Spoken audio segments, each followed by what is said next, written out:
Se você fosse escolher um fator de adoecimento mental hoje, que você diria assim, talvez isso tenha agudizado bastante, qual seria, na sua A perspectiva? pior coisa hoje, e isso era uma impressão minha, mas as pesquisas revelam, e que é fator de envelhecimento, porque os estudos de longevidade falavam assim: ah, você tem que se alimentar assim, você tem que caminhar, você tem que não sei o quê, vários fatores. Mas um que bateu todos, mas todos, chama-se deixar de ser fiel à sua essência.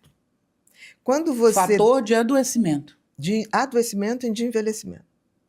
Uma pessoa que é fiel a si, Deixar de ser fiel fiel a à sua si. essência. Por exemplo, se você deixa de existir e cria um personagem, uma persona, que é o que mais a gente vê hoje no mundo, né? Você abre a rede social, a gente olha, não sei você, talvez você tenha a mesma percepção que eu.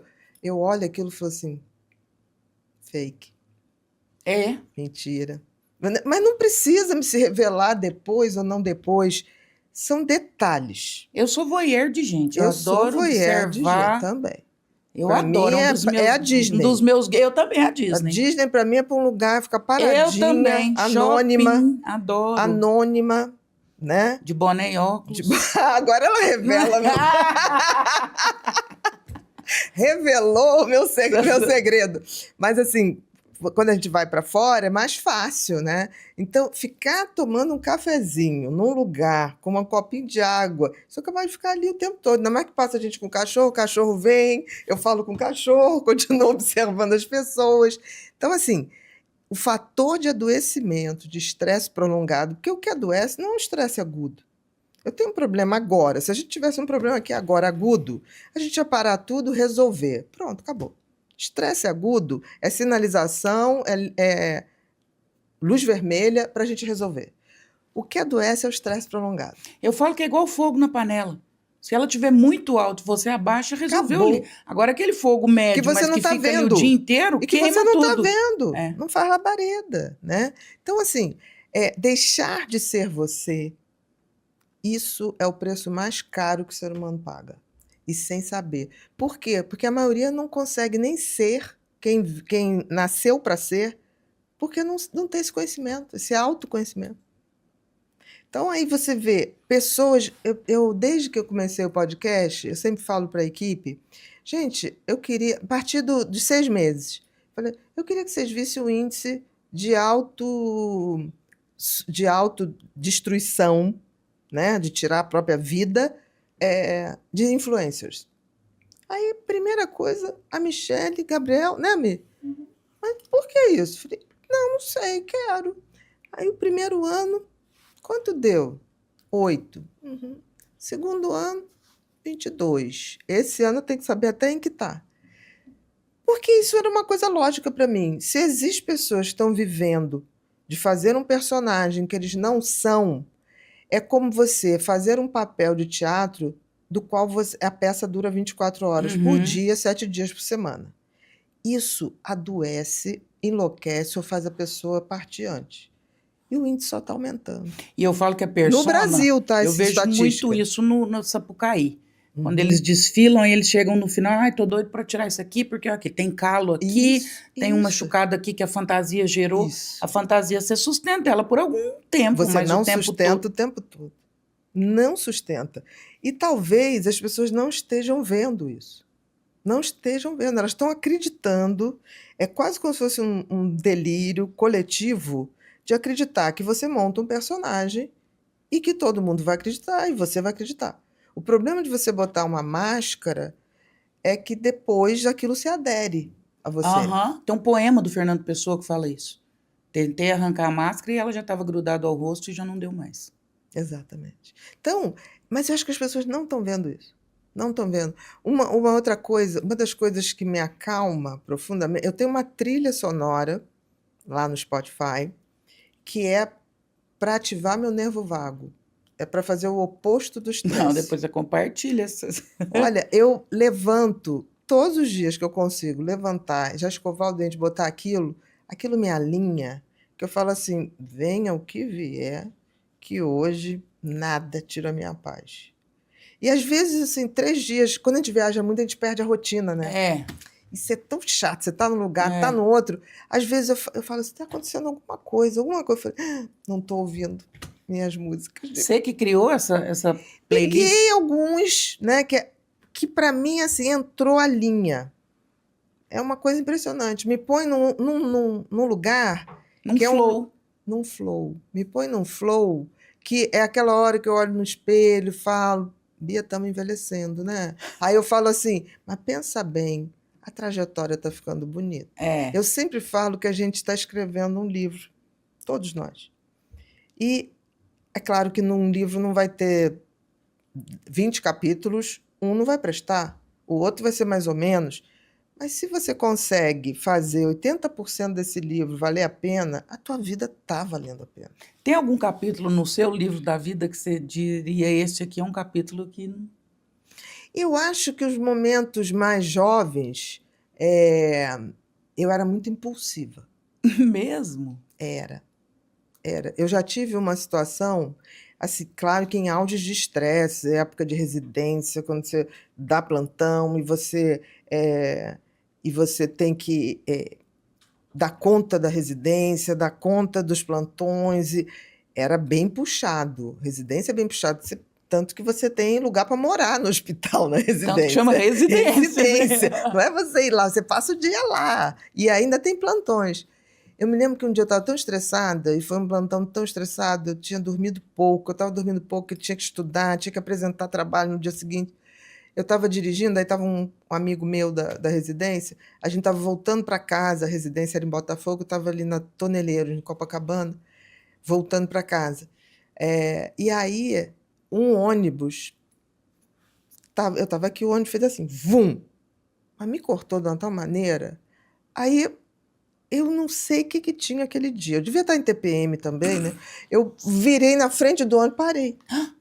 Aí o meu amigo Dari, ele falou, Lindinha, volta aqui. Eu falei, não, ele vai me pedir desculpa. Eu saí do carro, entrei, O fiz assim, motorista ele do abriu, ônibus estressado. que foi?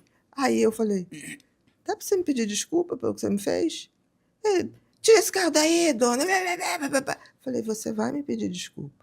Porque quando eu estou muito estressada, eu falo baixinho. O pessoal já sabe. Se eu estiver falando muito baixinho, que você tem dificuldade para ouvir, eu estou No limite. no limite. Aí eu falei, não, o senhor desça aqui. Não, vou descer. Por favor, senhor, o senhor desça aqui. O que você fez não foi certo e você sabe que não foi certo. Quando ele falou não pela terceira vez e fez menção de fechar a porta, eu subi. E eu vi que ele era um cara... Desse tamanhozinho. Eu peguei ele pela blusa. Era blusão que eles usavam. Tá achando que é uma mulher de 2 metros. Eu arranquei ele do coisa. Eu arranquei. Você não me pergunte como. E eu fui descendo com ele pela escada. Eu falei, você vai me pedir desculpa aqui no asfalto, que aqui somos nós dois. Lá de cima da sua poltrona lá, não, é aqui. Eu vou pedir desculpa pelo que eu fiz, mas você pede primeiro, que eu tiro. Aí começou a juntar gente, o pessoal eu imagino, o povo do ônibus, pessoal vamos do... embora. Não, o pessoal do... Vamos embora. Pede desculpa pra ela, falando e não sei o quê. Eu falei, pede desculpa que você tá prejudicando os outros. Aí ele, não, tá bom, desculpa. Eu falei, de coração. Assim tá... Dedinho. Só não dizem. Depois eu entrei no carro, depois cheguei em casa, e o meu amigo assim, muda ele. Você sabe o risco que você correu? Você sabia que a gente podia ser linchado? Você sabia que aquele homem podia dar na sua cara e eu era obrigada a tentar te defender? Falei, gente, não carecia. Não Esses carecia. capítulos de impulsividade, você acha Eu acho que não valeu a pena. Hoje é assim, mas aí também eu fui para o extremo, né? Porque hoje, outro dia bateram no meu carro, na traseira, no sinal, numa sexta-feira. Isso já tem um tempo, em 5 anos. Aí eu falei, dane-se. No carro eu estava, no carro eu fiquei. Aí o cara saiu e ficou batendo. Falei, não tem problema. Tudo certo. Você nem foi olhar te estragar? Nada, não fui. Aí baixei o vidro e falei, meu senhor, tá tudo certo. Não, eu quero te mostrar, porque eu tenho um lanterneiro, papapá. Falei, não, tá tudo certo, eu não vou ver isso hoje. É sexta-feira, segunda-feira eu vou pedir pro meu porteiro ver, vai chamar o seguro. Eu não vou perder meu final de semana, te juro por Deus. Menino, mas o homem era obsessivo. Ah, ele queria que eu visse Sistemático. pedacinho, um pedacinho, que ele ia levar, que ele ia fazer. Não, eu não quero. Não, não quero. Chegou uma hora, eu falei, meu senhor, é sério, eu não quero. Aí o prejuízo já está Agora ficando. eu já estou Agora é apelando. sério. Então você fica com o meu telefone? Fico. Eu fico com o seu telefone. Ah, tá bom, você me desculpe, me perdoe, me desculpe, me perdoe, me desculpe, me perdoe. Você estava tendo mais prejuízo de tempo do que do carro. Exatamente. Então, assim, alguns capítulos eu faria diferente. Eu faria diferente. Mas se fosse possível voltar, não é possível voltar. Não mesmo. Então, tudo que eu fiz que não me agradou, que não foi bacana, o que eu posso e faço todos os dias é não repetir os mesmos erros. Eu digo que eu quero errar novos erros. Porque a gente vai errar o tempo todo, mas não os mesmos. Eu não me permito mais errar. Minha mãe tinha uma frase maravilhosa, porque nós somos 6 irmãos. Ela falava de mim, que sou a mais nova. Ela falava, essa menina nunca apanha 2 vezes pela mesma coisa. Ela sempre apanha por coisas diferentes. Porque eu aprendia com aquele erro e fazia outras coisas erradas lá, mas nunca o Então, mesmo nós erro. fomos iguais, porque eu sou a caçula. A minha irmã sempre lidava com as broncas da minha mãe, e eu me lembro que eu observava, fazia assim. Minha mãe falava, Sônia, não sei o que, não sei o que lá, papapá. Ela aumentava o rádio e falava, quê? Não tô ouvindo nada. Ai, que Não cínica. Menina, aquilo ia deixando Vontade a de mamãe. bater. E eu falava assim, não faz isso não, precisa não. Ah. E ela, não. Aí quando minha mãe ameaçava de ir perto dela, ela fechava a porta do banheiro e ligava o chuveiro com o som. Falei, não vai prestar, porque ela vai ter que sair de lá. Eu nunca apanhei. Nunca. Aí minha irmã, você é predileta. Eu falei, não, a diferença é que eu ouço, se eu tiver errado, eu me calo e eu não repito aquilo. Então minha mãe sempre diz, Ana Beatriz não dá o trabalho. Era onde falava uma vez só, estava falado. Eu também não... Mas por observação. Eu falava, para que eu vou para o conflito? Porque o conflito desgasta. E adoece a relação, né? Raiva, Bia, você já voltando a viu falar de coisa saúde ruim? mental. Raiva. Pois é, Raiva é uma coisa horrorosa. adoece até os órgãos, né? Todos. Além de baixar Eu muito a vi você imunidade. falando disso em algum lugar, do quanto a raiva contamina o corpo inteiro. O corpo inteiro. O corpo inteiro. E você tem ali um período, na hora que a raiva você vai sentindo, né? Ela vai esquentando. Quando ela vai subindo, se você nessa hora sair de cena, eu sou mestre em hoje fazer, eu vou fazer xixi. Sai. Porque a raiva, você tem 90 segundos, que é 1 minuto e meio, para não deixá-la estourar.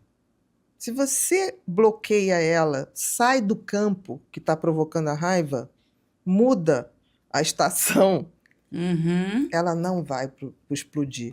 Aí tem gente que fala assim, mas explodir alivia. Aliviar não é resolver. Alivia naquele momento. Mas E você alivia a emoção. E às alivia a vezes cria emoção, até mas um não outro problema. resolve nenhum conflito, pelo contrário, só aumenta. Então, assim, eu acho que, pelo menos para mim, não acho que isso é uma regra, envelhecer está sendo bom pra caramba.